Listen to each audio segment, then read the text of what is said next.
देश में लोकसभा चुनावों की घोषणा होते ही आरोप प्रत्यारोप का दौर भी शुरू हो गया है। एक और जहां पक्ष और विपक्ष एक दूसरे को आड़े हाथों लेते हुए नजर आ रहे हैं, तो वहीं प्रदेश की राजनीतिक फिजाओं में अपने वजूद को तलाशती बहुजन समाज पार्टी ने प्रदेश सरकार पर बहुजन समाज की अनदेखी के आरोप लगाए हैं।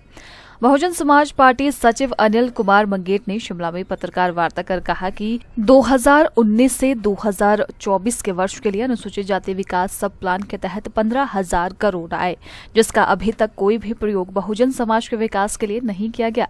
उन्होंने कहा कि अनुसूचित जाति आरक्षित सीट से चुने गए विधायकों और सांसदों ने अपनी जिम्मेदारी का सही तरीके से निर्वहन नहीं किया है। उन्होंने आंकड़ों को प्रदर्शित करते हुए कहा कि पैसा अनुसूचित जाति के विकास और व्यवस्था में सुधार के लिए आया, लेकिन किसी भी विधायक और सांसद ने ये बात तक नहीं उठाई। आज आपके सामने एक बहुत बड़ी बात मैं रखना चाहता हूं। 2019 से लेके 2024 तक हिमाचल प्रदेश में अनुसूचित जाति सब प्लान विकास जो योजना है, उसके तहत हिमाचल प्रदेश की 17 लाख की आबादी के लिए लगभग 15,000 करोड़ रुपए अभी तक आए हैं। और वो 15,000 करोड़ रुपए अभी तक 17 लाख की आबादी उनके लिए नहीं लगाया गया, जबकि ये रिसेंटली अभी 2023-24 का है annual scheduled caste development programme.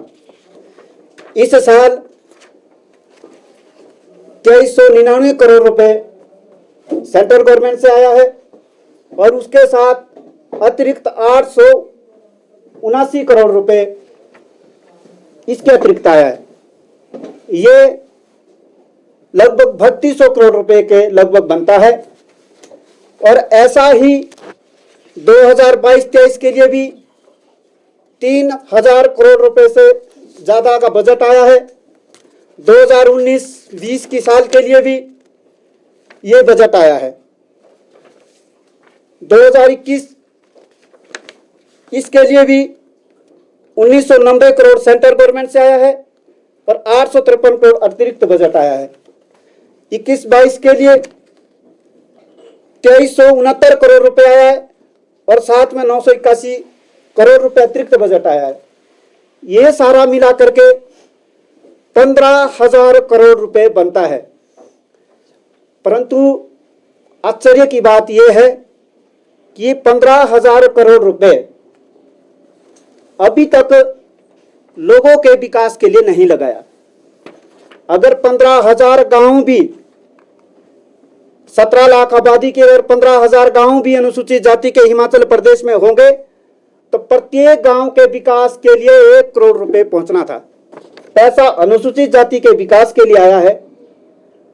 उनकी लाचारी, उनकी बेरोजगारी, हाशिए पर गया जो समाज है उसको ऊपर उठाने के लिए, उसका विकास करने के लिए आया है। उनकी व्यवस्था में कुछ सुधार हो सके और 4-4 करोड़ रुपए से पुलिस स्टेशन बनाए जा रहे हैं, जो कि अनुसूचित जाति के विकास के लिए लगना चाहिए था। जब अनुसूचित जाति विकास सब प्लान के तहत ये पैसा आया है तो ये पैसा सिर्फ और सिर्फ हाशिए पर गया हुआ समाज, लाचार समाज, गरीब समाज जो 2 वक्त की रोटी के लिए तरस रहा है, उनके लिए लगना चाहिए।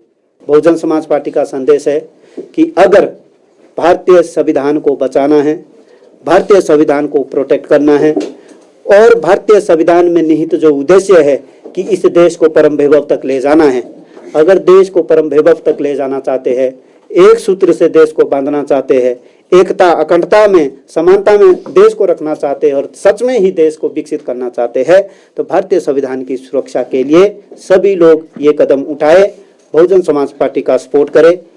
यही हमारी कामना है और उम्मीद है कि आने वाले वक्त में बहुजन समाज पार्टी की विकल्प के तौर पर उभरेगी और बहन कुमारी मायावती जी देश की प्रधानमंत्री बनेगी।